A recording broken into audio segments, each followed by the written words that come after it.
Tens of thousands of football fans came to Highbury. Electrifying.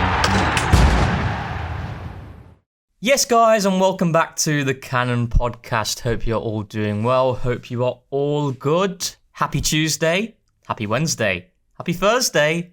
Happy whatever day it is that you are at whilst tuning in to the latest main podcast. As you can see, I'm on hosting duties because I just felt like I've hosted TCP Live, I've done other hosting duties. I've not done the main pod yet, so I thought I'd give it a go. And we're obviously without Alex, but I'm here with my boy, the great, the wonderful, the genius, that is George.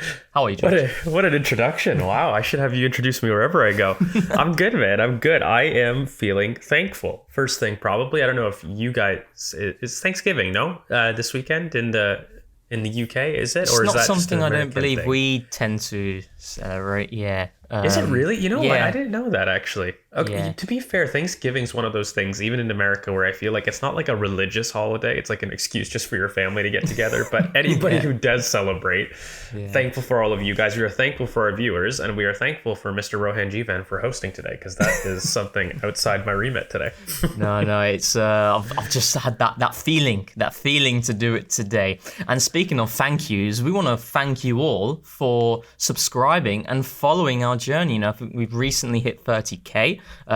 You know, your support has been fantastic, and we're always looking to improve, branch out, and just continue to learn as we go along this journey with you. So if you do have any suggestions on pods, videos that you'd like us to do, please do give us a shout in the comments and a recommendation. And a couple of more housekeeping bits to do. One is from our producer and editor, MJ. He has requested that you all, yes, I'm pointing at you. I know it's rude to point, but I think it's valid here. You absolutely must turn notifications on so that you get the straightaway update of when a video is released. You know, so if you like me, if you like George, what you'll do right now is you'll turn on the notification button. So please do that. That's from MJ. And finally, it is word of the day. Word of the day time.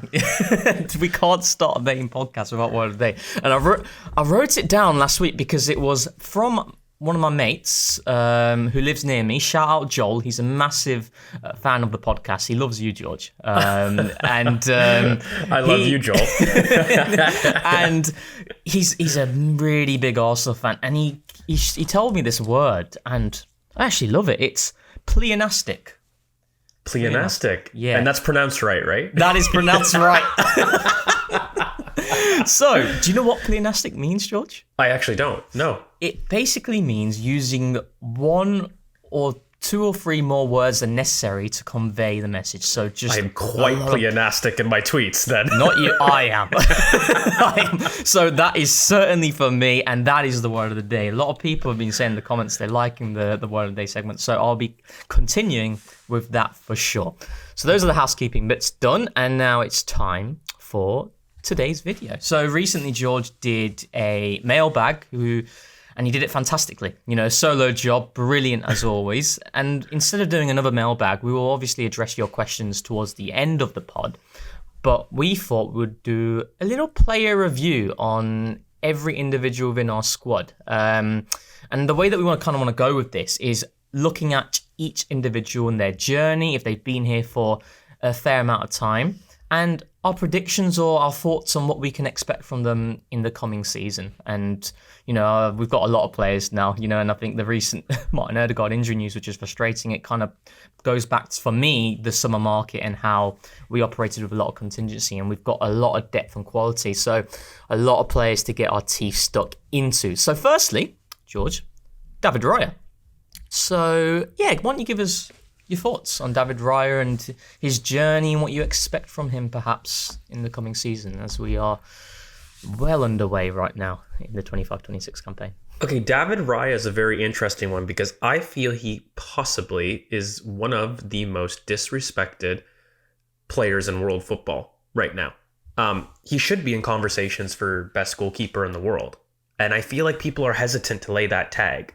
But given his record in terms of what he's been able to do with this team, and Like, mate, you have to also think about it. We have also changed the way we scout goalkeepers because of David Raya. Every link makes sense. When you looked at the Juan Garcia and you looked at kind of the backup goalkeepers, he has changed what we profile as an ideal profile. So he's left a legacy, not just in terms of his performances, but even in the type of player and the things that we look for, the proactivity off his line, the ability to claim crosses early, the ability also to just organize his own back line, step into midfield. That's more of a technical skill, but it's the way he approaches his sweeping duties even. It's the control he commands of his box whilst not being a commanding figure. It's brilliant. And I think his journey into the Arsenal first team is one of difficulty. Let's have it right. Like, I mean, I was a big fan of Aaron Ramsdale, and I think that, the way he was able to translate his performances to Brentford to a big team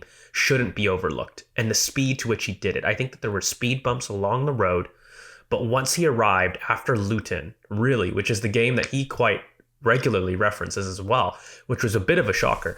But from that point on, he has been one of our most consistent players in the team.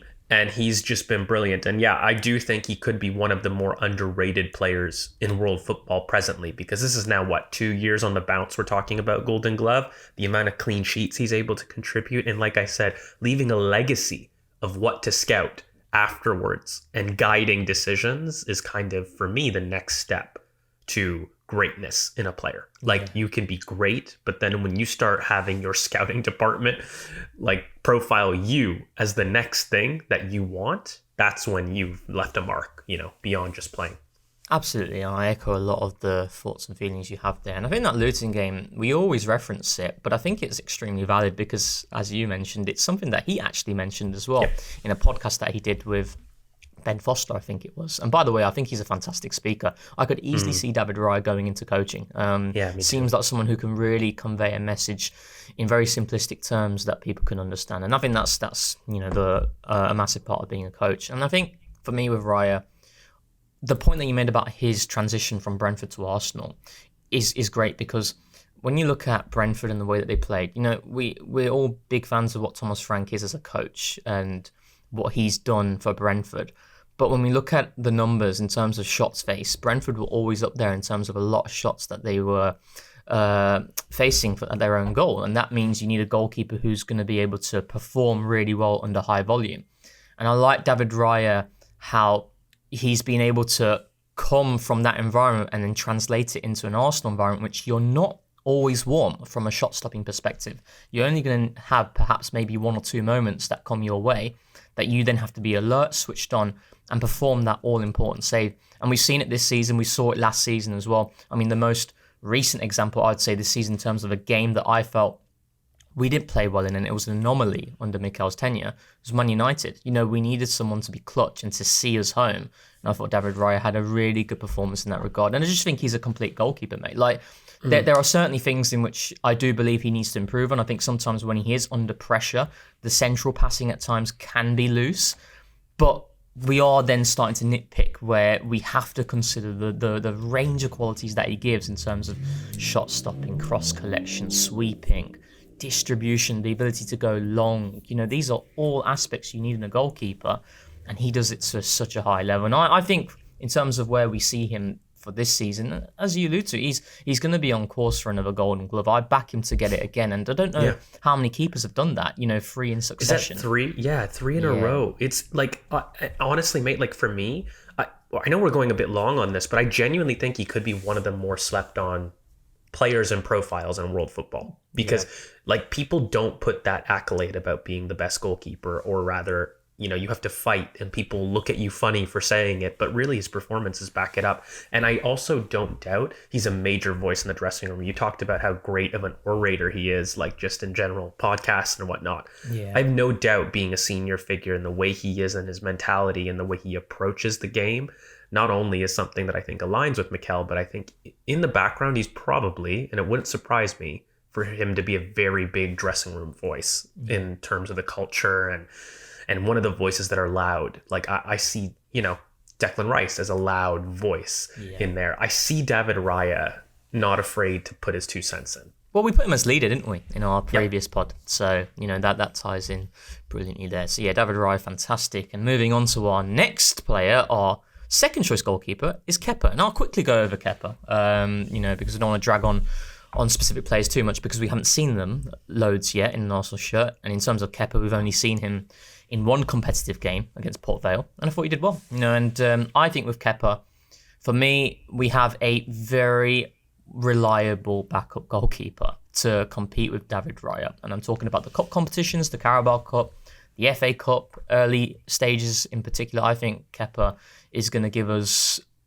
a good level of reliability there. And the salient factor for me when it comes to Kepa is the fact that stylistically, his performances at Bournemouth were fantastic. And the role that the goalkeeper at Bournemouth is tasked with, it is similar to what we expect from our goalkeeper as well in many aspects. And I like the continuity there in terms of the profile. So, yeah, very happy with Kepa.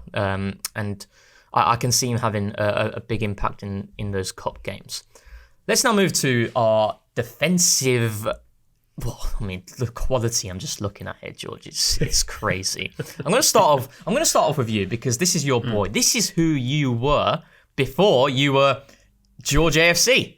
Yes. William Saliba. Yes. Go on. Give us it. Oh my goodness, the Saliba season days of Twitter when I was a mere anonymous, non-faced user on Twitter.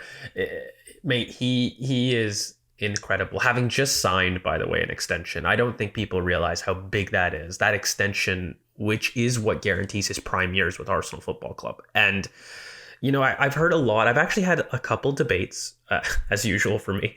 But, there was I just didn't feel that it was a given. And there was a lot of people that were telling me, yeah, but, he's a fan of the club and he wants to win with the club. And I go, but guys, Arsenal had plenty of those between 2003 and 2013, and they didn't stay.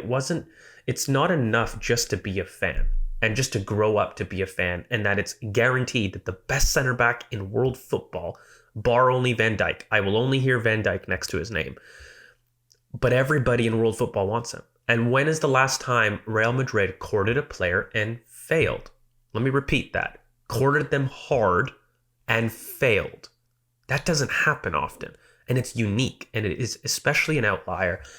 And Rowan, mate, what's funny? I don't think we've seen the full form of him. I still think that there is an entirely different level that he can go to in terms of his command of the ball on the ball. The stuff that he can do, he's almost too good. He goes into passive mode. And he can do a lot more, in my opinion, in terms of forcing the issue, in terms of showing us things we didn't even know center backs could do.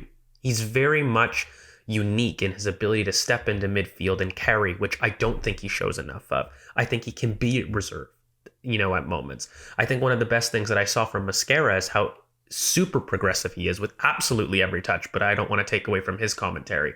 But Saliba he has the talent to do that. And by the way, this is already being probably one of the best controlled aggression defenders I have personally seen. The fundamentals there, in terms of understanding his space and his marker, he has this Declan Rice thing, and I don't want to take, again, away from another player, but he has this ability to understand when the ball is out of reach and to be patient enough to wait for that moment. That's the secret sauce in terms of his controlled aggression. So it's not just that little synonym name drop, but it's the idea that he can really understand when a touch is out of play, be patient for that moment, not let that moment pass. And he's really good at that. And that's what I think makes him such a commanding figure at the back. 100%. I mean, this is a generational talent, and I don't like using that term lightly. You're looking at the Lamine Yamals. William Saliba is the Lamine Yamal centre-backs, and I'll maintain that. He's the most talented centre-back I've seen at Arsenal, hands down, in terms of a talent perspective. And I think, do you know what it is? It's areas of improvement for William Saliba. You can think about in terms of, box defending against a half-space cross, in terms of getting underneath the ball. Sometimes when balls are hit over the top, he can get caught underneath it, but his ability to recover and then handle the situation is still fantastic. The biggest area of improvement Saliba can make is what you've kind of alluded to, is sometimes he can go through a game without even trying, and at times that can lead to some of the mistakes that you see. So, against Real Madrid, he was fantastic in both legs for me. But what gets highlighted a lot is that mistake for the Vinicius goal. where he allows it to roll past him and then Vinicius scores. And everybody then starts to look at that mistake and then uses that as a way to paint William Saliba's all-round performance, when his all-round performance was, again, elite. So it's about that level of complacency, and I think he's highlighted it as well in interviews, I think, with Joe Tomlinson of Sky Sports as well. And I just think that it's... Just want to add, like, I don't want to talk too much on it because I'm cautious of the number of players that we have, but the contract, for me, out of all the players that we had, he was the one I worried about. Out of all, I was convinced, I know Saka's going to sign on. Saliba was the one where I felt... I know he's a fan. I know, as you alluded to, but Real Madrid's the pinnacle of football for most players. When they come calling, usually go. And I feel with Saliba, for him to, secure his services at Arsenal for the foreseeable future with his new contract, that's a massive statement, especially when we consider the fact that from a pure outcome analysis point of view, if we look at our season since we've had Saliba, we've not won anything. So as a player, you can think to yourself, is this the right place for me now? But his contract shows the intent, and really, really encouraging signs to secure a player of his services who is so invested in the project. You can tell by the way that he's committed and his performance levels as well. So yeah, fantastic. Let's go to his partner, Big Gabby, and I'll quickly go onto this one, where I think this is someone who was a diamond in the rough. His talent was so discernible to anybody. You could see the raw physical qualities were there. I always think where during the time which Gabriel was signed, there's the Mikel Antonio test. That is a big test for centre-backs. I think if you can pass the Mikel Antonio test, you're going to be all right. And I remember in his second game, it was against West Ham. We won 2-1, and he was fantastic against Mikel Antonio. And I think with Gabriel, it's kind of like the progression in his game in possession has gone leaps and bounds of what it was when he first came to the club in terms of how he receives the ball and his decision making. It's been fantastic. But I think with Big Gabby, it's like even during the early days in which he was making mistakes, for me, one of his biggest assets was his ability to recover and react to adversity in that same game. 22-23 against Fulham, the Mitrovic era that put Fulham ahead. He goes on to score the winning goal in added time. Against Liverpool that same season, he is at fault, not largely, but he played his part for the Darwin Núñez goal. What happens just before half-time to put us 2-1 ahead? It's the dummy to then allows Saka to then convert the opportunity in transition. Very recently against Newcastle, against Nick Voltemade, it's Gabriel who's at fault there. I don't believe it's a foul. It's not a foul, and he's not strong enough there. What happens? He goes on to score the winner. It's his ability to react during adversity, I think, was one of his key attributes, on top of the range of qualities that he provides in terms of, in between both boxes. And he's the best I've seen, right now in terms of his ability to score from set pieces. When we're talking about all time in the Premier League, you're looking at Van Dijk's, you're looking at Terry's. I'm putting Gabriel right in there, mate. So yeah. He's probably the most talented scorer. I've not seen somebody so consistent at it. I'll be honest with you.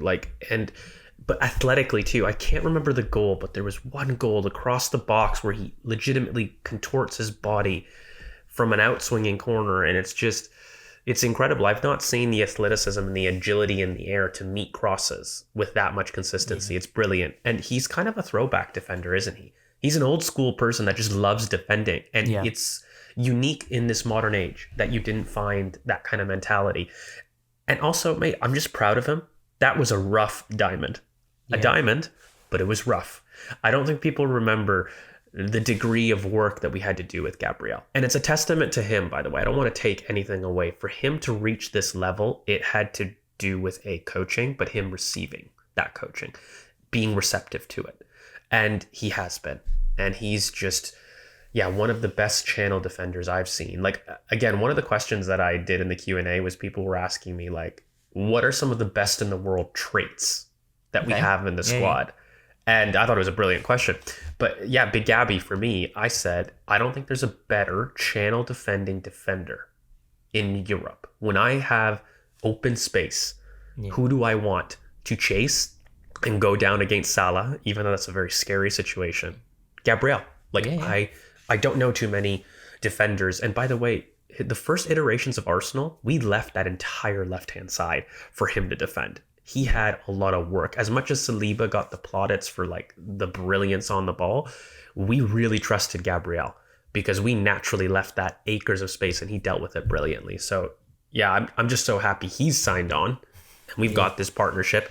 It's crazy. It's the best one that I've seen, and I do think it's going to go down in our history. We're watching living legends as far as, for me at least, I think that center back partnership is going to be talked about as, if not the best, top two that we've had.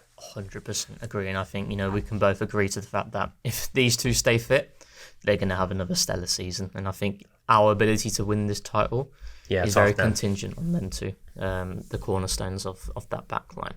Let's go to another player, and I'm going to stick with you on some of your favourites, Mr. Benjamin White. Oh, God. This one hurts me, man. This one hurts me so much because, look, I'll just quickly talk. I think for me, he's our best attacking fullback and maintains to be our best attacking fullback. Even in the few cameos that I've seen since injury, his instincts in the final third are just brilliant. His ability, by the way, to spot passes. One thing that I think that we miss, by the way, is that deep pass in behind the fullback and the center back that he does against Liverpool for Saka. We don't have a fullback that hits those crosses enough. And when we talk about Nkapie, that's actually one of Nkapie's strengths. But Ben White, he can't be injured. Like, to evaluate him, like, I think so highly of him and what he did, by the way.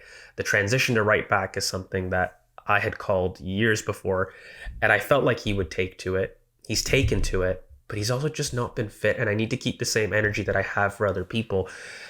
And I feel bad talking about this, Rohan, because genuinely I think this is our fault. I don't do this often. I genuinely think that Arsenal Football Club and our squad are to blame for why he's at this injury situation. And I struggle with it, mate. Like, I think our squad's so ruthless at this point that if he's unable to show his fitness this season, we could be looking at a sale that's going to hurt me. And I have to be consistent. But this, for me, still remains one of the best, the best attacking fullback that we have in the squad. Carries an insane amount of running power, an incredible variety to his crosses, both in the half space cross and in cutbacks. And he's got a very good strike on him in terms of being able to find goal and push the issue. So this is a guy that's very dynamic in attacking space. And for an Arsenal team that has really changed the way they attack space, he could thrive in this system as well. But all those eulogies mean nothing if, unfortunately, he just can't be fit. And that's what I struggle with. It's really upsetting, isn't it? Because it's like he's put his body on the line for this football club, and his consistency. I think, consistency and quality, I think they're two different things. Where if we're looking at the best right backs that we've seen in the Premier League over the past few years, from a quality standpoint, I'd always put Trent first. He's a freak talent. But that's not to say Ben White, one, isn't quality, because he's fantastic. But two, the consistency point of view, Ben White has been more consistent than Trent Alexander-Arnold in terms of performances over the course of a single season. I'm talking about 22-23, 23-24. Fantastic. He has his weaknesses, but I think those weaknesses are superseded by what he offers in the final third. And I think, for me, you can still see with Yuri and Timber, who we'll get on to, so much quality, so much talent, but still something lacking in the final third. And that's something Ben was able to consistently provide for us. And, if he's able to stay fit, I really hope he can. He's going to have a really important role this season in terms of being able to change games, and I think it's quite clear Yuri Timber is our number one right back, and he deserves to be. But there will be many times in which we're going to need a Ben White in terms of what he can offer in the final third, and that natural synergy that he does have with Bukayo Saka. The number of games that those two have played with each other, it makes sense why they click brilliantly as a partnership. Ben has spoken a lot about Saka in interviews about, how he always sees his role as trying to get the best out of Saka. They just work really well as a pairing. And hopefully, worst comes to worst, he isn't able to stay fit this season and Arsenal able to win a Premier League. If he then goes in the summer, I can at least say we've got a Premier League for him. Like all the hard work that he's done at centre-back. I remember back in that season, towards crunch time, he was operating on one leg. He had so much strapping on his... So, he's really been through the wars. I think it's kind of like worked to his disadvantage in a sense where he talks about having such a high pain threshold. But maybe that is starting to take its toll. I don't know, but you've spoke about it brilliantly there. Yeah. Lastly, I think the only thing I'll say on Ben White, I think I look at him as a very important marker for our mindset moving forward. This is one that would hurt. And if things don't progress, like if he isn't able to show fitness over the next couple of months, like mate, he's on 150 grand a week and we're approaching the last 2 years of contract. We would have said, me and you, that's an example of somebody that you have to ask the hard question for. And I just hope that we do, in a sense, but I feel a lot of pain because I just feel like we caused this situation in a sense. And I feel that responsibility, but I got to be fair. I think he represents a potential sale that we're going to hurt, but could ultimately be an example of a good sale. Yeah, I agree. I agree. I completely agree with that. Let's move on to the aforementioned player, Jurrien Timber, who now recently, if reports are to believe, well, they should be believed because they're from very respectable journalists. Sammy Muckbell, Hand of Arsenal, has also spoken about it, how Arsenal are in talks to extend Jurrien Timber's contract. And I think deservedly so. For me, mate, I said it very early on last season. I feel he's our best 1v1 fullback in terms of defending wingers I've seen since Ashley Cole. Better than Tomiyasu. I said at the time, Tomiyasu was regarded as, the staple. The Bakary Sanyas as well, who are really good 1v1 as well. I think Jurrien Timber, his fundamentals are fantastic and how aggressive he is. How Jurrien Timber, in terms of when we're pressing and then the opposition manages to funnel play towards the winger and the winger's back to goal, Jurrien Timber's clamping them down. They're not going to escape from him. He is so good in those situations. And the list of players that he's locked up since he's came to the club is ridiculous, mate. I mean, what really annoys me is there's a narrative that has been blown way out of proportion about Kvaratskhelia having him on the strings in that first game at the Emirates. It was a 10 to 15 minute period. After that, go and look at what Jurrien Timber was doing for the entirety of that game and for the entirety of the second leg at the Parc des Princes as well. He's a fantastic player. And like I said, just to quickly add on in terms of his improvements, it's his all-round game in the final third that I think needs a refinement. Although what I will say is against West Ham, I really liked a lot of his play inside within the half space and the purpose and the drive and some of the shots that he was able to get off quickly, the penalty that he won. That was really encouraging to see. Probably one of his best performances in an attacking sense for me against West Ham. So yeah, that I see him as a staple, but I do see there being room for growth. And for someone who's still only, I think, 23, plenty of opportunity there. He's so young, and I'll keep this short because we can't all eulogize. I think there's just so much attacking potential there in terms of his technique. Like, we know what he is on the half turn, his first touch, and his ability to kind of change direction so quickly in tight spaces. We've seen it already this season in terms of some of the Cruyffs he's done out wide. I just think a little bit of study, and he's so young. The growth, if he adds some attacking potential, we'll start talking about him in craziness as far as across history. I think right now he's already one of, if not the best defensive fullback in the game, especially 1v1. But people are hesitant to put him as the best right back in the world because of that attacking growth. If he managed to show that, add a little bit of attacking output, there's some scary conversations that I think you put him in. Agree. Crazy potential still there. Let's move to Hincapié. I'll leave this to you, George, because you know him a lot more. Yeah, give us quick, brief thoughts on what we can expect from Hincapié this season. Okay, when you project the best version of Ben White, there's a lot of similarities about what you can get on the left with Hincapié. This is a guy that is incredibly South American in the way that he likes to do his dueling. So very much on his toes, will meet players very early, be snappy, will leave something on you. But what separates him from the Christian Romeros is he's a phenomenal box defender. Phenomenal, incredibly composed. Ironically, he has a bit of the Romero outside the box, but the deeper he gets and the more closer to his own goal, the more secure, composed, and patient he is. It's very weird, because you would think with a South American mentality, it's go, go, go all the time. Yeah. It's not quite that. He is like that outside the box. You will see times where he just flies in and takes somebody out outside the box. But when it's in the box, he's very composed. Very early pass, clip ball, like I mentioned earlier, that clip ball between the fullback and the center back is one pass that he loves. And mate, he's got the best crossing potential of all the fullbacks we have in the squad.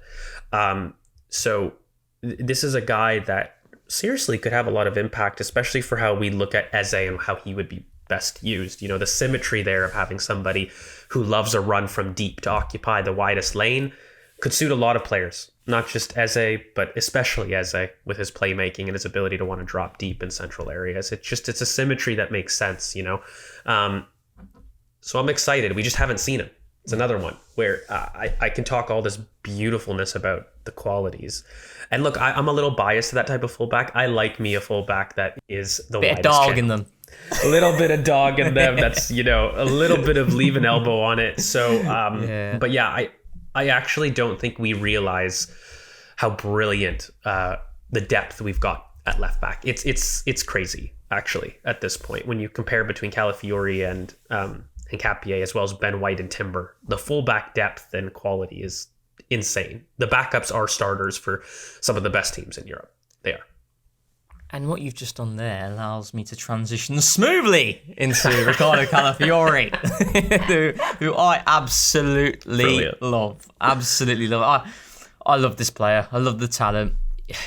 He's got so much quality. I personally do believe, in terms of from a build-up perspective and what he can do, you know, deeper, but also going forward, I think he's the best that we have in the squad at the back in terms of defensive players. And that's crazy because of the range of talent that we already do have. And Mikel mentioned about it briefly post West Ham, talking about, you know, his unpredictability and how Calafiori, against teams who are settled in a block, he adds that chaos factor, but in a really measured way. And he's brilliant. And for me, you know, what he's done this season, what he's done at Arsenal so far in terms of what we have seen, I'm not shocked by it. And neither are you, George, neither are Alex. We know how good this guy is. For me, the key has always been, I've said it numerous times now, the durability. So far, 7 out of 7 Premier League starts.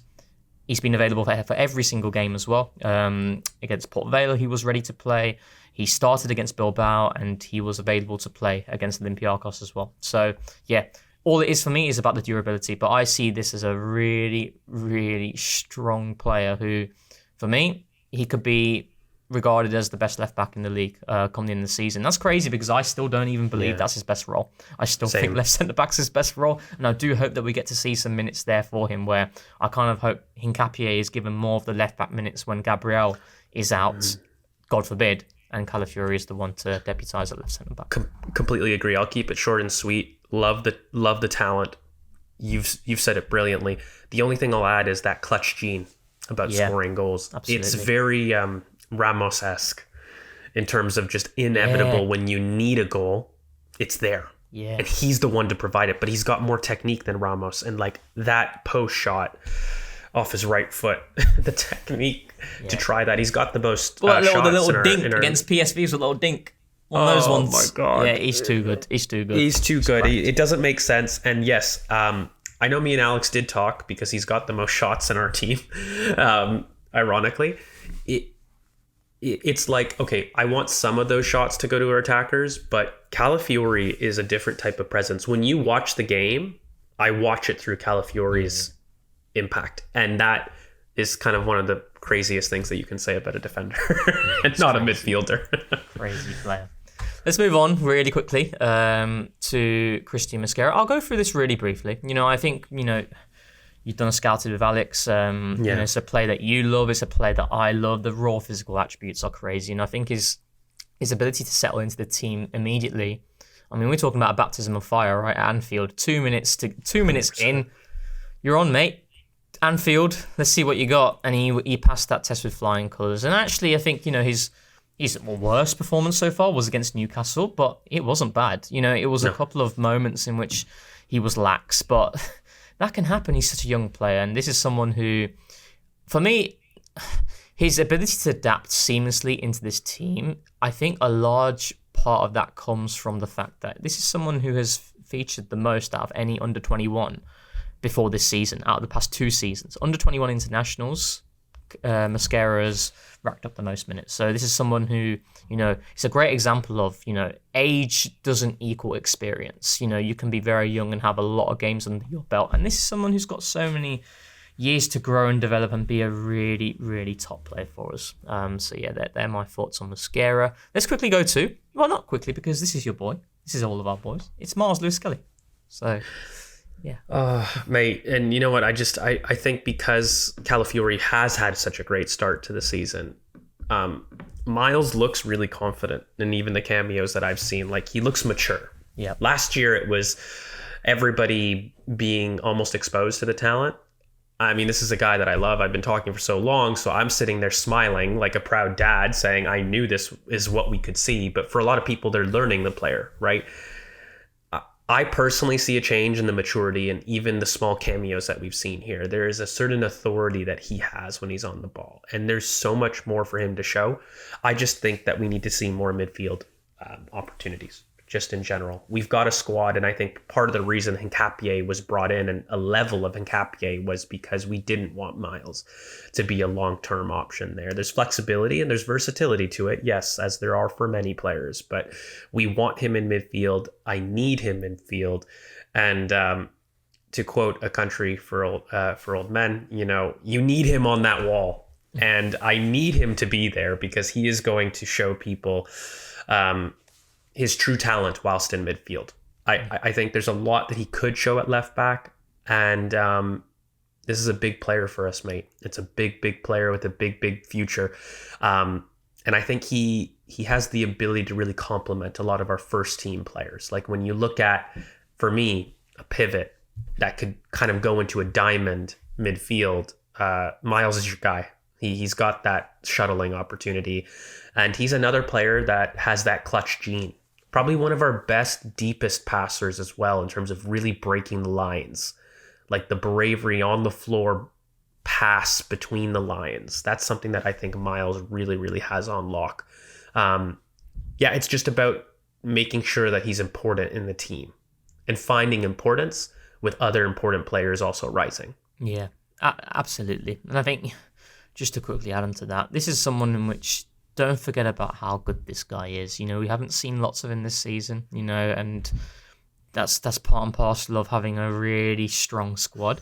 But this is someone who was going to the Bernabeu last season and stamping his authority and his ability. When we talk about Timber locking down really talented wingers on the right-hand side, Marcel Kelly was doing his job on the opposite flank. I mean, the very first game at Old Trafford, when the game was becoming one in which we accepted, okay, we're not going to be able to play our game. We're going to need to see this out in a rugged way, one in which is going to cause a lot of apprehension for people watching in, me and you. He brings on Miles to come in place for Calafiori to give us a bit more assurance on that side, and he was fantastic. So he's someone that Mikel absolutely trusts, and a new contract speaks volumes of where the club see him. Now we can move on to the midfielders. We can go through Norgard really quickly. I mean, I think he was brought in to do a job, right, in terms of, filling in that squad. I think it's a lot of contingency when we're talking about Norgard, where if a Zubimendi goes down, we've got someone there with Premier League experience who has been there and done it. Granted, at a different level, Brentford, their aspirations are completely different to Arsenal, and there's differences in play style, but this strikes me as someone, and I don't really want to talk too much about his abilities, but as someone who is kind of like a sponge and can take information in, he strikes me as someone who can absolutely do that. And I think his recent comments and his move to Arsenal and how he's certainly looking at Arsenal as a long-term place to be, and that's quite crazy when we consider that we've only seen him once so far in terms of a start against Port Vale. So yeah, I'm happy with Christian Norgard. I think it's a signing which you can't have much complaints really, given the fee and what he could potentially offer. So let's now move on to another one of your boys. I like to give you some of your boys, George, because I love You've how been so nice. I'm going to give you Ethan Nwaneri. Oh my God. Okay, for many people feel that he's taken a step up. For me, I just think he's become more comfortable. He's a quiet boy, and he's just not the same as Miles, and they're just such different personalities. This is a guy that originally I got a lot of pushback for, but I said he's a little bit more Modric than he is a Phil Foden. There's a lot of middle third and ability to drop and set tempo to Ethan's game that many people push back on me on from last season's cameos, which I get, but I was like, listen, from the academy, you guys got to understand, this is a kid that can do that. And we're seeing it. We're seeing it in these cameos. We're seeing it in the performances with England that he's got away with and done now. This is a guy that I think Arsene Wenger would comment and say, when he's in the team, you won't take him out. That's probably one of the biggest compliments that I can give you. And he spoke about that of it was, who was that young boy that had gone off to Italy? He was a little bit shorter that he was talking about. I think he was left-footed. He didn't really frame for Arsenal. Patino? No, it wasn't Patino. Oh, you were talking about Wenger days.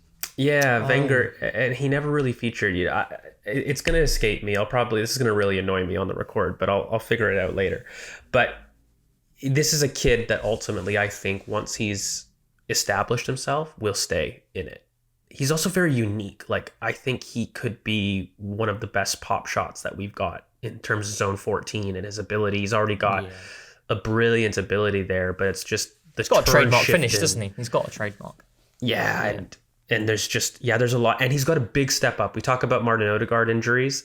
This is kind of the time for him, because I think there's been conversations that have said I'm not playing right wing, respectfully, or rather I don't want to. I want to grow into my interior mold, and it's like, okay, well, you got to impose yourself and take the opportunity by the scruff of the neck, which I think he will. But there's a good chance between now and the next international break in November, he's got an opportunity to really stake his claim as far as being important to the team and showing that. Absolutely, especially with the news that's came out of Odegaard's injury. There's a lot of opportunity there in some really favourable games as well, on paper, for sure. Yeah. So, let's now go to... I'm going to go with Declan Rice. I mean, there's not much really to say other than this isn't an elite player, mate. I mean, like, just quickly, like, we haven't even seen the full potential of Declan Rice yet, and he has been outstanding. I mean, last season he was nominated as Arsenal's Player of the Season, and for me, he was my Player of the Season as well. I thought his performances post, I would say, November all the way to the end of the campaign, he was ridiculous talent. And I think what we're seeing this season, when we're talking about projection for this season, this is the true version of Declan Rice that we've always wanted, in terms of someone who's been given the freedom to drop deeper, to facilitate, to have a lot of touches on the ball outside the block, working alongside Zubimendi, working alongside our right central midfielder, the rotations that you're seeing there, and also giving him the opportunity to still crash the box. You know, the difference, what we are seeing this season relative to last season, is Declan Rice was consistently crashing the box last season, whereas this season, he's picking the right moments to crash the box,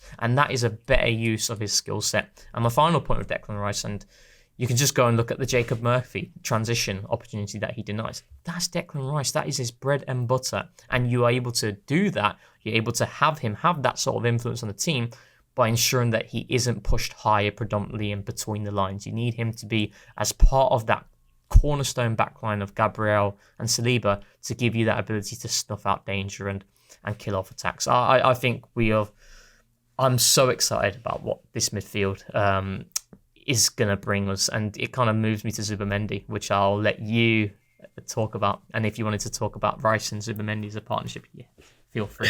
Well, it's the perfect partnership on paper. I don't want to overlap too much because you spoke brilliantly about Declan, but the only thing I'll say is he's one of those players that I think, as a fan, you go and say it would be a disgrace for this player not to win the trophy he deserves. Like, the talent, you know, you're talking about that with him, and there's just so much that he can offer and he can do for us. And you're sat there as a fan and you just laugh that we've got a player like this. So he's brilliant. And the way that, by the way, he just suddenly is one of the best, if not the best set piece taker in world football. Just like nonchalantly just become that. No, okay, sure. No one was saying that. But anyways, Zubimendi.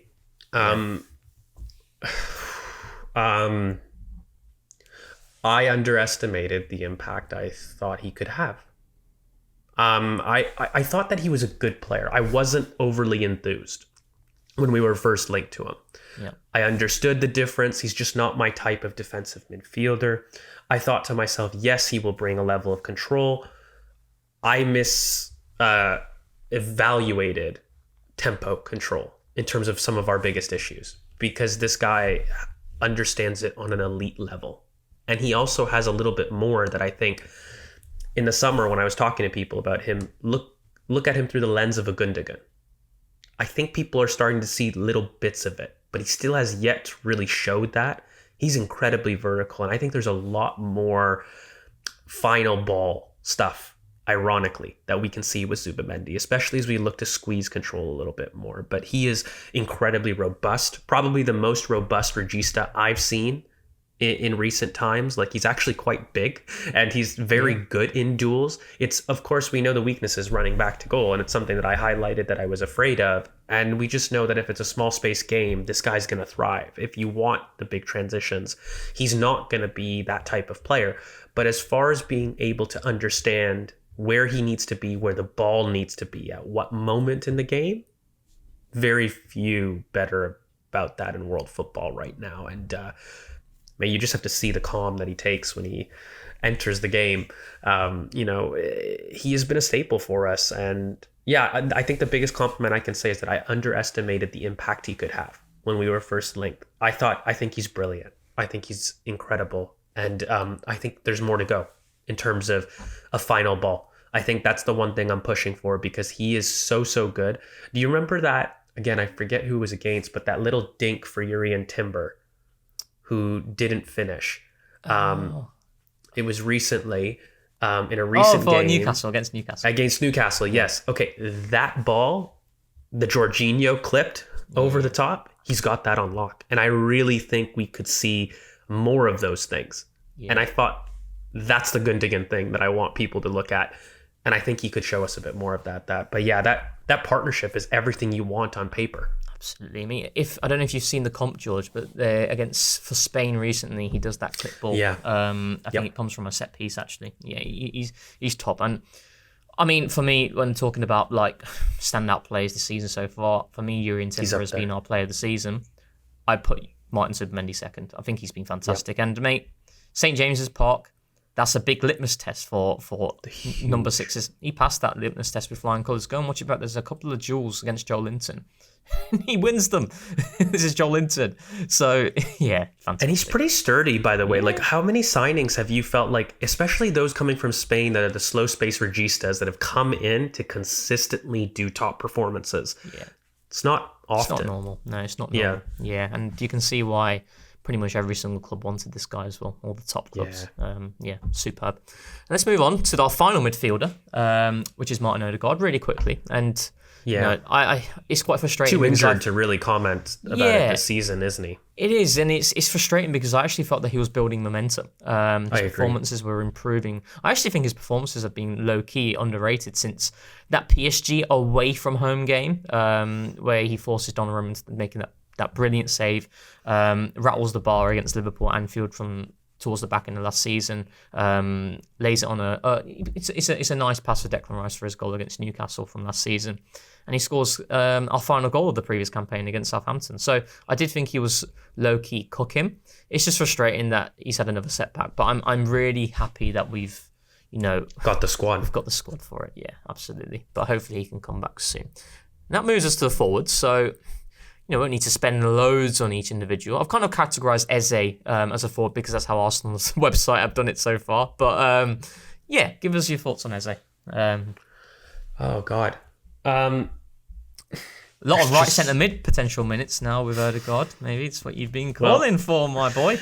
I'm happy, man. I'm happy. He was a signing that I said could probably unite the fan base more than any other signing we could have made. And it wasn't just quality. It was just, it made sense. It was quality combined with story, combined with what this team, people said it lacked. And he is a true maverick. And I just love the stuff he's shown deeper.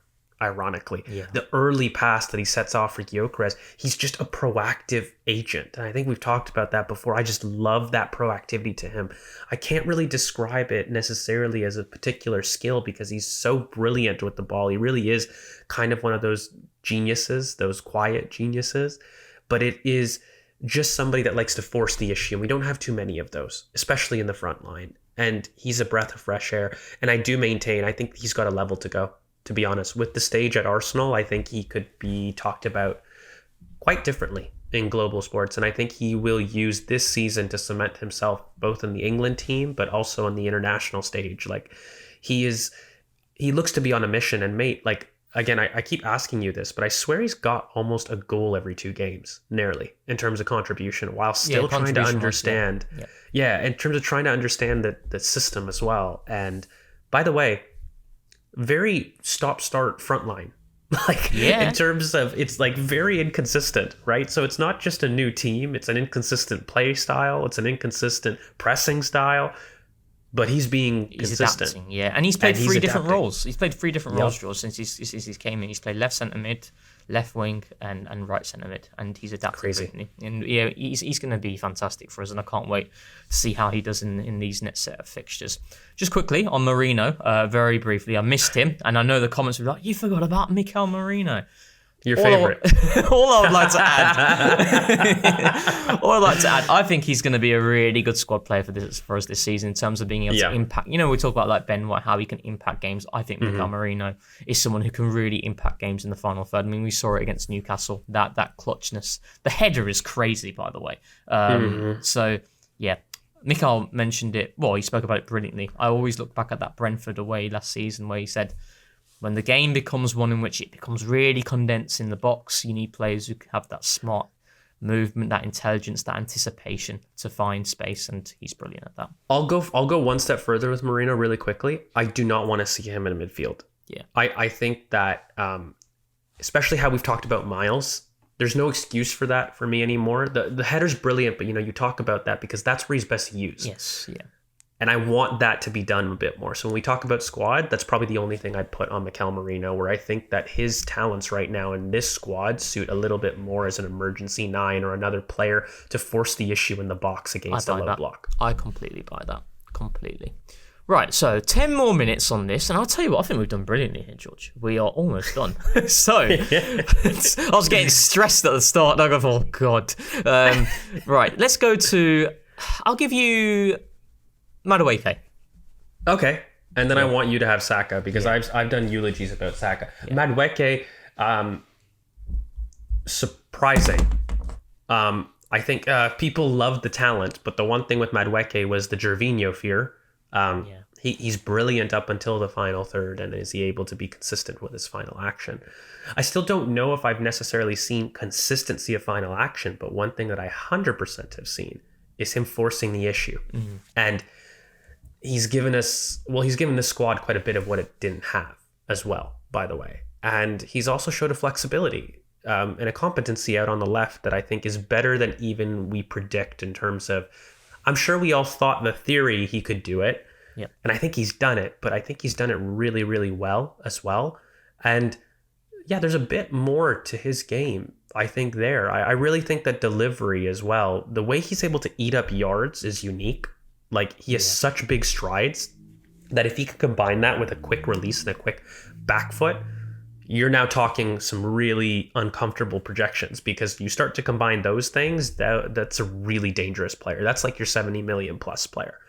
So there's a lot here. And that was another one that was building momentum, that got cut with momentum, really starting to build importance. And I don't know, there's a part of me, and I know I've done all this tactical stuff, but the shit he went through in terms of his signing, I want him to say F you to everybody, including some of our fans, respectfully, like that we're so against it. I just rate it. I rate the mentality. I rate the ability to say, I'll stand 10 toes down and prove to you I'm good. I rate it. I rate it so highly. And he's bought into the defensive aspect of our team brilliantly as well. And he's going to be super important about giving, not just providing depth, but actually giving us something in the last 20 minutes of games. Like, if you're against PSG and you need a little bit of chaos, I'm happy that I've got a Madueke there that can do that. And absolutely. I don't think that this team had that type of option last season. 100%. It's, again, such a shame that he picks up that injury, because he was building momentum, as you alluded to. And I mean, you look at what Martin and he's been able to do with his pace and that ability to stretch teams towards the dying embers of games, and the output that he's produced, and now being our player of the month from Arsenal.com. Madueke can certainly provide that level of threat as well, coming off the bench in specific games. And I completely echo those thoughts. Bukayo Saka, very quickly for me on this one. We don't need to say much other than the fact that I think if he stays fit, and I think this is one of the reasons why Madueke was signed, being able to manage his workload. Bukayo Saka's going to hit ridiculous numbers this season. That's all I have to say. He was going to do it last season. Injuries, unfortunately, dictated the outcome of his season, his own individual season, and our season. Can I ask you quickly, is he the best right winger for you. I've had again these debates with. I think Freddie Ljungberg has got a stake in it. For me, Saka is a different level, and yeah, I mean that with utmost respect to Freddie, because he was a really key part of our invincible winning team. But I just think Bukayo Saka is probably one of the only players I think. Yeah, I'll put him in the best team in the world, the best team in the club's history. Whatever accolade you want, he's there. He's still growing. I mean, it's. I don't think it's doing Freddie Ljungberg a disservice, because we're looking at Bukayo Saka right now, and this is a consistent top 3 right wing player in world football, and I'd put him second right now. He's performing better than Salah. You know, and you've got him against Lamine Yamal right now, and Freddie Ljungberg was a phenomenal player for Arsenal. But Saka, mate, Saka is. It's the trophy. Gravy. It's the trophy debate again. You know, I think once the trophy does come over the line and one of the big ones, we can then start having those conversations. Yeah. Right. So, very quickly, Gabriel Martinelli, George, thoughts? Gabriel Martinelli needs to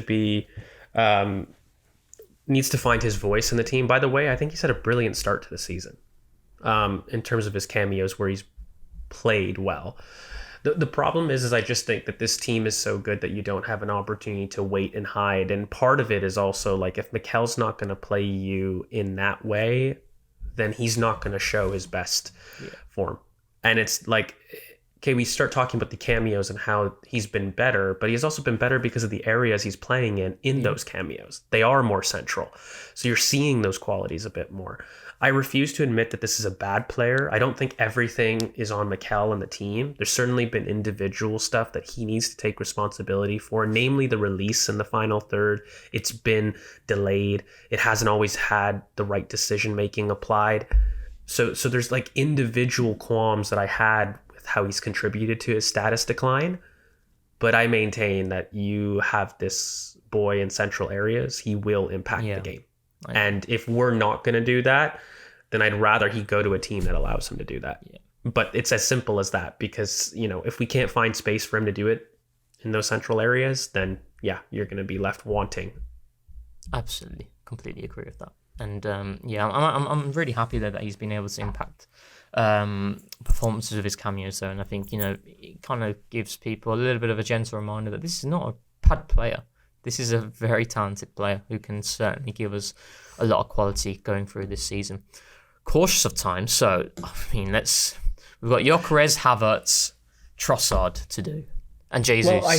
Okay, well, I think Jesus here. I'll just really run that one quick. I want to give you Gyökeres because I've talked enough about it. Look, easily with Jesus, we'll say one thing.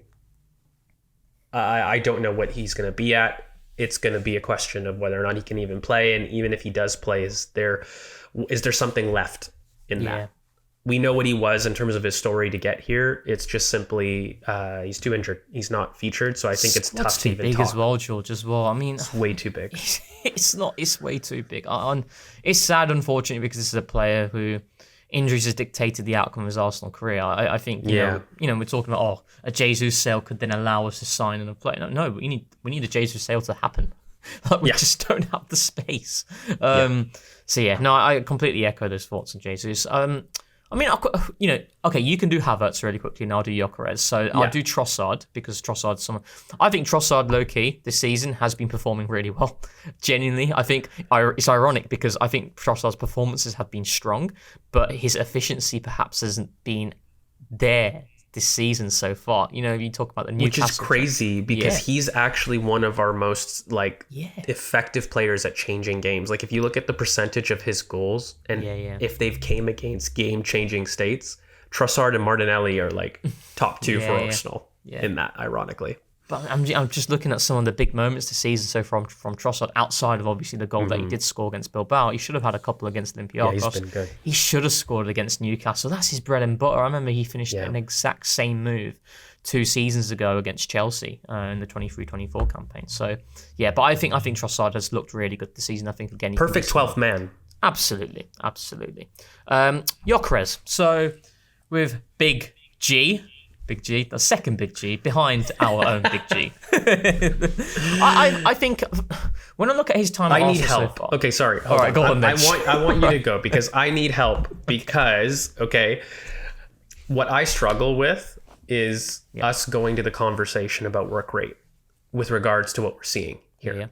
Because we're talking about a prime age player that you buy to be the goal scorer, right? Like, we all want the adaptation ability, and I'm happy to see it. In fact, I think with less minutes, where he's going to show a lot more impact against a particular game state. But for you, in terms of some of the things that you've seen, the only thing that I want to tease out is, what do you make of like the box movement? Because for me, the physicality and all those things, those differences were expected. I think what frustrated me in the scouting, and what continues to frustrate me in the cameos, is that proactivity on your toes in the box movement and those things. Especially as we've moved to adapting more to him. Yeah. Like, as the season's gone on, we've done it, and I don't know if I've seen the equal spikes in the chances in the box that I should see with a team catering to your needs more. And I want you to help me in my being too in my head about it. I mean, the only caveat that I would say is we do need to see it over a bigger sample size, right? For sure. However, I do think I missed this. When I was watching him back, I didn't see this as a big issue, but I have to be honest. I mean, I was at the game and then I rewatched the West Ham. I rewatched it as well, obviously. And there's a lot of moves where I just feel you should be on your toes there, really. Like, I'd expect my centre forward to be on his toes. So I was a bit shocked. I didn't see it as much when I was rewatching it. But then I'm hoping that, it is more of that small sample size. That's certainly something to see. What I do want to stress, and I think this has been one of a lot of people's, I'd say, their biggest fears in terms of, is Mikel going to adapt to Victor Gyökeres? He absolutely is. He absolutely is. And I think, Gyökeres has done decent so far. I don't think he's been amazing. I don't think he's been dreadful. I think he's been decent.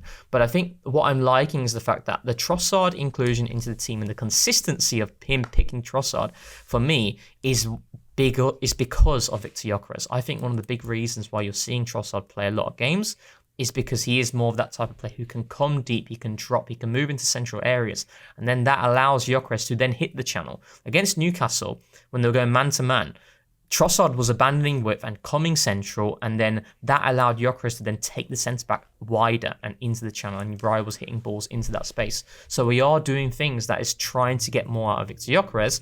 And again, I think it's been some good performances, some performances in which I need more. Like, I thought he did well against Olympiacos. I thought he did well against Newcastle. But I have to be honest, I didn't think he was good at all against West Ham. I genuinely didn't think so. And I think this idea that, Victor Gyökeres is certainly creating space in specific aspects in terms of running the channels. That is certainly creating space. But when we're talking about him pinning two centre-backs, that is common practice. I'm getting frustrated talking about this because viewers, whatever Premier League game there is that kicks off the weekend, right? Go and watch the behaviours of the centre-backs from the two teams and where the centre-forward. If the centre-forward is central, there are two centre-backs within their block marking the centre-forward. It is common practice. So I think we're getting things conflicted. But let's see. I do think, my final point on this before you can go into Kai Havertz really quickly, is that I think Victor Gyökeres could certainly do with, more rotation. And I think, without a Havertz, I think that is impacting performances as well. Yeah. I just need him to impact in those game states. And then that's it. And then he has succeeded in terms of his impact, right? And it was all about expectations. And it leads me to the Havertz conversation, because I genuinely don't think that Havertz, I'm very excited for what he could bring, not because of his goal and assist output, which, by the way, gets underrated. Like, Havertz in that run for us was incredible. Yeah. Like, the contribution list, you wouldn't want to number 9 if you just had that as your sample of what you could expect. But the thing is, you have to be fair. I don't think Havertz has always shown that level of consistency in his career. It was actually a brilliant run. And I think when he comes back, he just offers different things to Victor Gyökeres. You know what I mean? Like, it's just a completely different game.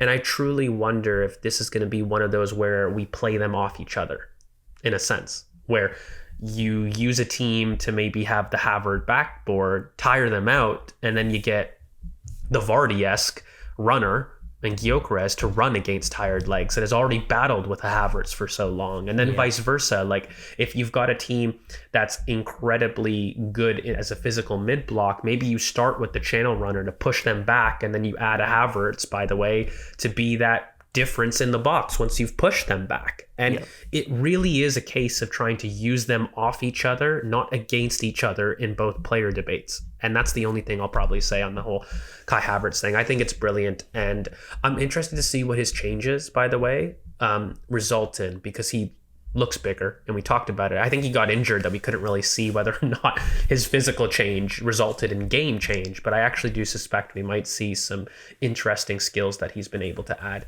just by nature of his physique changing. But I don't know, so I want to wait to see before we talk about them.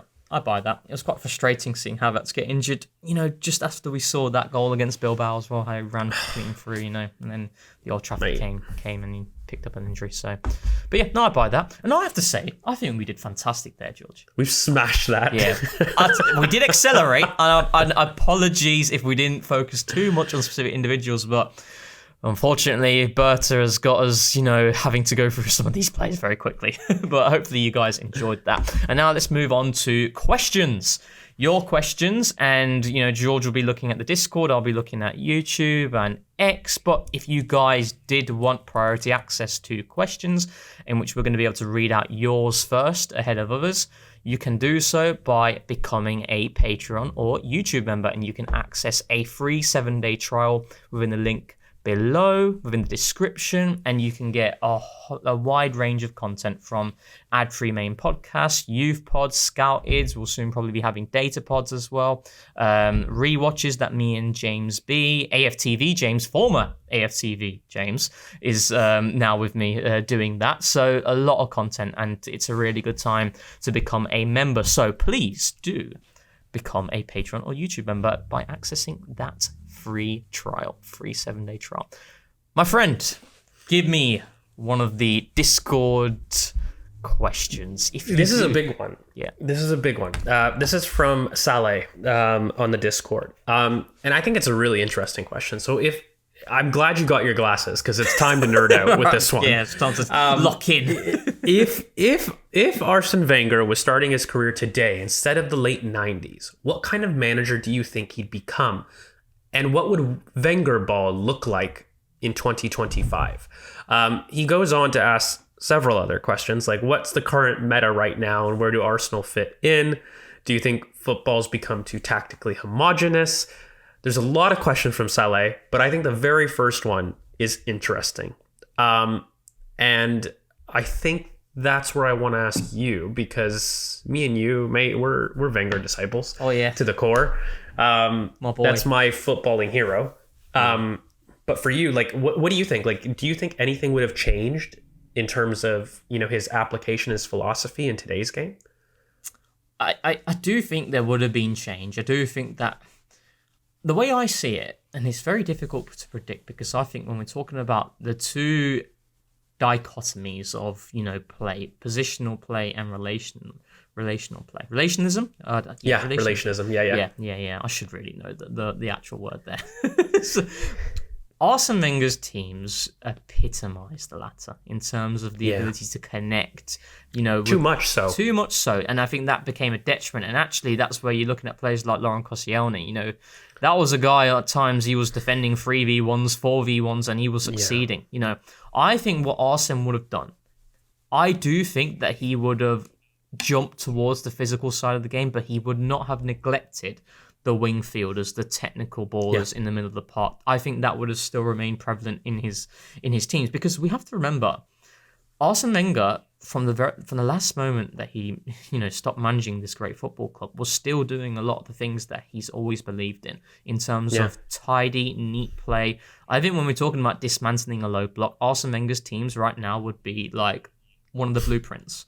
But as you alluded to, in terms of some of the structural deficiencies, I think that perhaps may have still been there, even though I do think there would have been an element of adaptation. But I think Arsene would have mitigated that by signing the likes of the Gabriels and the Salibas. I really do buy that argument, and I think he would have put more strain on them, though, I think, through the way that we would have played.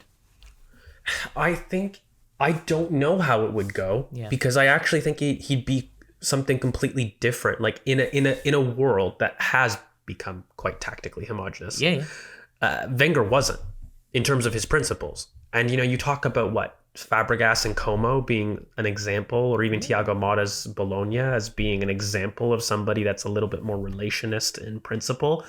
Everybody's so positionalism heavy. That to be so relationism heavy is unique. I really don't know too many teams, by the way. Going against the grain, isn't it? Yeah, and I also don't know if that would work. Like, in theory, like you say, the low blocks, it would be phenomenal. The one thing that I want to say about the whole Arsene Wenger mentality was it was also very different to tiki-taka. What people don't understand, a lot of the Arsene Wenger, it was actually really hard running. It was combination play. Okay, yes, everybody ran to be a part of the hub, but it was pass and move, pass and change. It was all about movement. It wasn't just quick passes. Like tiki-taka was stay in your position, pass to each other. Fast and in rondos, right? Arsene Wenger was, no, follow your pass. Pass and follow it. Pass and move. And, it doesn't matter if you're a right back, if that makes you a left winger. Pass and move and follow and support, right? And, okay, that was a danger because now your right back is completely out of position. And we got, conceded on against that many times. That's why the big teams would almost quite ruthlessly beat us, because we would just play our game and it would be a case of basically have the attackers on the last line. I don't know if you remember, mate, like it was just hang on the shoulder, quick release ball, like the Chelsea Diego Costa with the Fabregas connection. I'll always hate that game. The ball of the freaking top. Oh, mate, and it was the 6-1 that really killed me because of just everything it represented to the man of that game. And that really broke me as a fan, like of somebody see your mentor like really dismantled like that. And that is what I fear could happen on occasion in the modern day, because Arsene Wenger, if anything, he really had trust. So I agree with you that he would have bought your Gabriels, but he would have left them truly. Yeah, he would have put them under a lot of strain. Yeah. And I think like they could have handled it, but I wonder. Let's put it this way: Arsene Wenger's Wenger ball of today would produce the most beautiful football you would see in world football, but it may not have won. And it may not win because there's too much consistency in the way that people defend structurally today across the board. It's not just your Stokes, your Sunderlands that are now doing positional football, whereas before it was just route one. Like there was a lot more tactical variety in his day and age that, I think today there is more homogeneity in it. Absolutely. I agree. So I don't know how it would work, but I would love to see it. And I do maintain it would be the most beautiful football we've seen. It would be the benchmark for beautiful football, but I just don't know if it would win. Yeah. I mean, what I will say, just closing thoughts on that question is, I really do love listening to him though, in terms of his insights. He's like nuggets of wisdom. Yeah, everything he says, he's fantastic. Got so much time for him. Let me move to a question on the YouTube. A post from @Rues Football. He says, "Hi guys, very simple question. Do you think Liverpool or City are a bigger threat to our title hopes this season?" He believes it's City, and then he adds after that by saying, "Keep up the great work. You inspired me to start my own channel." Well, good on you, mate, and thank you so much. It's amazing. For supporting the podcast. So what do you reckon, George? Do you reckon City or Liverpool? City or Liverpool? He believes it's City. Cité. Very Canadian. Cité. I don't know, mate. I don't know, because you know what? Arne Slot has done something that I didn't think he would do. And his recruitment has forced him to kill the most impressive thing about him, and that was to be a Carlo Ancelotti balancer. That's what won him the league last year. Wasn't for me any special tactics. It was about putting players in positions where they thrive. And he has completely ripped that up for the sake of quality and wanting quality. But as we've seen, it's really kind of thrown it up in the air. So it's more of a case of, can he sit there, reflect, and abandon, which is going to take freaking guts and probably result in a huge player being really pissed off. But, Florian Wirtz, for example, drifting in off the left is his best position. Now you've got Ekitike and you've got Isak. all who love drifting to the left. And you've got a mismatch of a team now where you also didn't buy a creative passer from deep to supplement the Trent Alexander-Arnold supply line that you lost. And so I'm thinking to myself, even if you balanced well, where's your supply line? It's a completely different thing, and I don't think people talked about it enough. And then you've got Cité in terms of, Pep. And Pep is one of those that, he's really relying on Haaland to dig him out of quite a big philosophical change. Like, Pep to me has seemed like, in the last 2 years, mate, he has got incredibly defensive for his standards of football. And I don't know if, both coaches are going against their principles. Look, I have to give an answer. I think that fundamentally Liverpool as a team seem to be more complete in a talent perspective. But I think both coaches are struggling with identity. And that's a very dangerous game to play. I think this is really interesting because I think Man City are doing all the right things off the pitch to address some of the issues that they've had, the previous season with the Pep Linders signing. So when they recruited Pep Linders, I thought, right, they mean business. They recognise what's happening in the game, and they're putting profound emphasis on someone who knows that game to a T in terms of out of possession and the demands that are there. But I don't think that translates with what I'm seeing on the pitch in terms of some of the players that they have at the back. I mean, I look at their back line, and I think outside of Kusanov, there's a serious lack of pace and ability to move up and down the pitch. I really do think Man City will lose a lot of games in which it's a running game.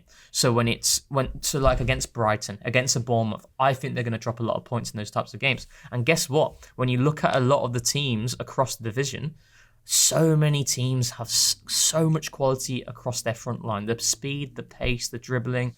I think that, for me, is one of the big reasons why I feel they'll become unstuck. I think you'll see a lot of the deficiencies that were there in the previous campaign, even though that I think they've looked to try and address it, which you kind of pointing to in moving to a philosophical change. And I think the Pep Linders acquisition attests to that. But I just don't believe that they've got the players at the back to be able to do it consistently in a lot of these games in which it's going to be a lot of running, and the intensity of the Premier League is continuing to increase. And with regards to Liverpool, there's a lot of change that's going on there. I mean, I'm looking at the two fullbacks. One, there's a clear difference from a quality standpoint between Trent and Frimpong, but then you've also got, as you alluded to, you've got a quarterback in essence in Trent.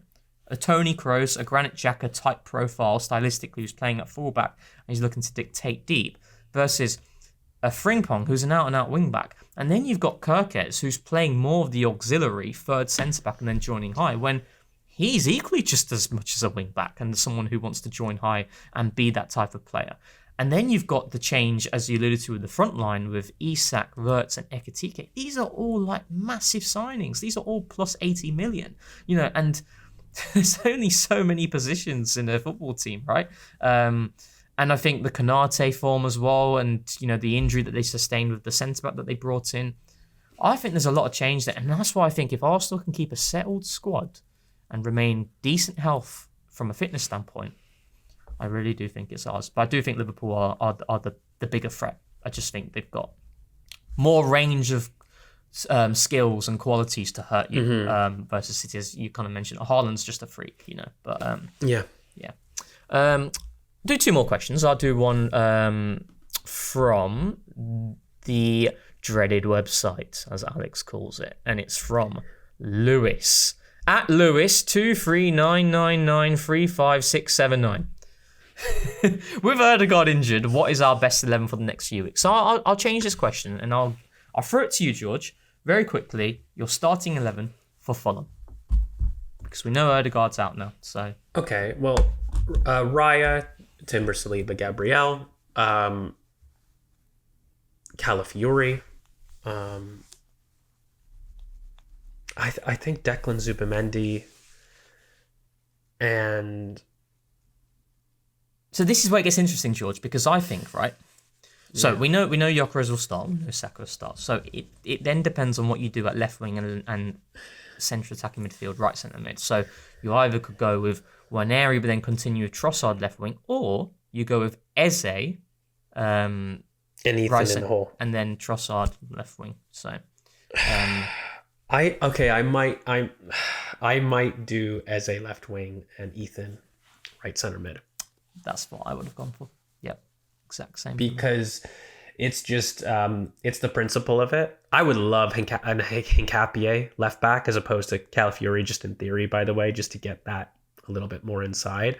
But I think it sends a bad message if, after this you don't play Ethan, I think, in the hole. And he's done brilliantly. He's had a brilliant cameo with England, and I think you give him that opportunity. And I think Eze has to start and just surround that position and Gyökeres with another technical player. Trossard shouldn't be doing that. Before, it was a case of I understood it because of fitness, and some fitness questions. But now, if he understands, Eze understands the system. He's more than happy to do it. So yeah, that would be my 11. I hear that, and I completely agree. Give us the final question. A nice question. This is from Abs. What do you expect in our next games leading up to the next international break in mid-November in terms of results, player rotations, and expectations from certain players? He lists Gyökeres, Eze, Madueke, and Hincapié. I probably ask you, you did mention it very briefly earlier in the pod, this is an important time to pull away, to make distance, create the moat, create the gap. Be the protagonist. How do we do that? Let me envelop the question a bit, because he's saying, what do you expect about players? But how do we create the gap that we want with Liverpool? What needs to happen for you in these games against quote-unquote weaker opposition? Cautious at times, so I'll quickly go on to how I think what gives us the best opportunity to be the protagonist and come the next international break, we're sitting with a healthy lead. Because I think, let's say, and it's very possible, if we win all of our next set of fixtures from now to the next international break, we'll have a difference of at least 5 points, I'd say, at the top. I really do believe that, because Liverpool have got tough games, Man City have got tough games as well. I think, mate, it depends on rotation. I think their ability to manage the squad and keep players fresh, motivated, and hungry is the driver here. I've got no doubt from a tactical standpoint we will look good. And if it's not looking good, we've got the game changers to decide outcomes. Because I think the Newcastle game was brilliant from Mikel. The constant changes that he made, when he moved to a nominal back three. I think there was a question on that on the YouTube in terms of, will Mikel be able to move? Do you see Mikel moving to like an out-and-out back three? I think that can happen in game, and I think he showed it already against Newcastle. Then he quickly switches it with Miles coming back into the team and Erdogan, and then I thought he managed that really well. And I think ultimately, Scott Willis did a really good piece on it about rotation, and what Arteta's doing this season is different to previous campaigns. And I think that's the driver, mate. I think that is the best way in which we're going to be able to come out of this next set of fixtures in a really healthy position. Yeah, I think it's just about maintaining our proactiveness and a lot of the things that we've seen in our vertical play this season. It's really that simple. And to continue more of the same and not to get lulled into a sense of previous, right? This is the next bit of physical mid-blocks. I've really highlighted the 3-for-3 aspect. We've got to continue. We've still got Palace, we've got Fulham, we've got some difficult games coming up. They're not all easy, but after that slate, I really hope that we're able to work in a lot of even the injured players. Like, you're looking at your Hincapiés, your Maduekes hoping to come back, your Havertz hoping to come back. Before the international break, we've got maybe 2 or 3 big players to come back. Yeah. So it's like about working them in and not making sure that they're iced out, right? We've the worst part of injuries is we haven't seen the full potential of Arsenal, but with injuries, Mikel hasn't always shown the full potential of Arsenal. Yeah.